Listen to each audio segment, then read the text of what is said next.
One of my weird obsessions in life is the lexical gap, or the word that exists in one language but not another.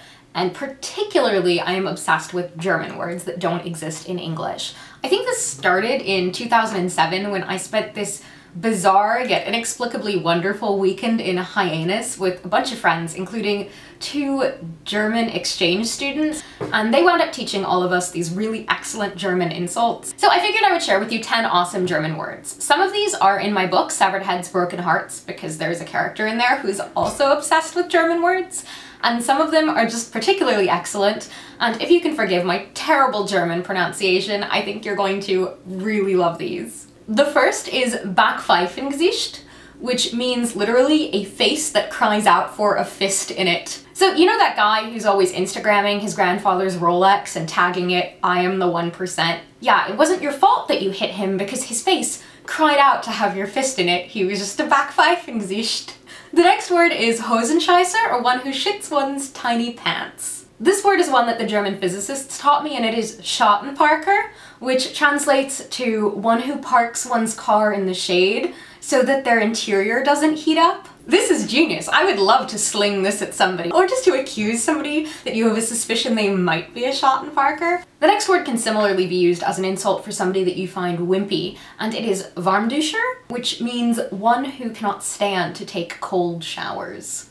My friends loved this as an insult, and they would just sort of yell it at each other as a greeting. The next word, which is also an insult used to call somebody wimpy, is SITZPINKLER. What's really interesting about why people use the word SITZPINKLER as an insult, which by the way means a man who sits to pee, is that there was this campaign in Germany, this publicly funded campaign, to get men to sit down when they peed in public toilets because apparently they were making a mess. So they would put locks on these public toilets, and if men tried to lift the lid, the toilet would shout at them, "Hey, there is no standing peeing here! Put the lid back down if you don't want to get a fine." So when you call a man a SITZPINKLER, it means you are a man who has been shamed by a public service campaign into sitting and peeing on a public toilet.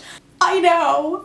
The next word, which I totally love, and I use this in my book as well, is KUMMERSPECK, and this translates literally to grief bacon. What it means is the weight gain caused by emotion-related overeating. I am obsessed with this word. And then getting into the realm of like the somewhat highbrow is WELTSCHMERZ. So basically being really weary of the world because it's never gonna be as awesome as you know it could.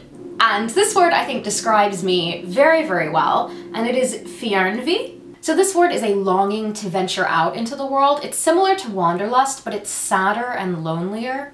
It's like a homesickness in reverse, a longing for the unknown that makes you sad but makes you want to go there anyway. And the next word, if you've seen Avenue Q, you might know, which is Schadenfreude, or pleasure derived at the expense or pain of others. Mostly this word is the cinnamon challenge on YouTube.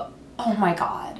That thing is horrific. I don't know why I'm smiling when I watch that. I do know why, Schadenfreude.